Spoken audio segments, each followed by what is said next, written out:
السلام علیکم۔ جب اللہ دیکھتا ہے تم نے اس پر بھروسہ کرنا سیکھ لیا تو اس بھروسے کا ہاتھ پکڑ لیتا ہے مضبوطی سے اور تمہاری چاہت کو تم تک لانے کے لیے کن کا اشارہ کر دیتا ہے۔ دعاؤں کو اللہ نے سب سے طاقتور اختیار دیا ہے۔ دعائیں برے کو بہتر میں بدل سکتی ہیں۔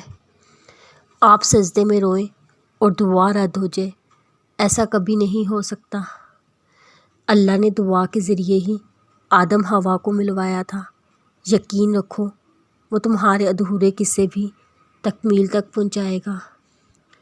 اور پتہ ہے جب بات ناممکن پر آ کر رک جاتی ہے تب میرا رب کہتا ہے ان اللہ علی کل شیء قدیر، بے شک اللہ ہر چیز پر قادر ہے۔ اتنا یقین دل میں بسا لو کہ وہ چاروں طرف سے معجزے بھیجے گا تو پھر وہ واقعی بھیجے گا۔ پریشان ہو، تکلیف میں ہو، زندگی جینا مشکل لگ رہا ہے تو بس تھوڑا صبر سے کام لو، اللہ پر بھروسہ رکھو، دیکھنا بہت جلد اللہ تمہیں ایسے انعام سے نوازے گا تم اپنی ساری تکلیفوں کو بھول جاؤ گے اور خوش ہو جاؤ گے۔ فجر کا سجدہ تھا، چند آنسو تھے، دل کی باتیں تھی اور دل کا خالق تھا جو کن کا مالک تھا۔ بہت پرسکون ملاقات تھی جو رب کے ساتھ تھی۔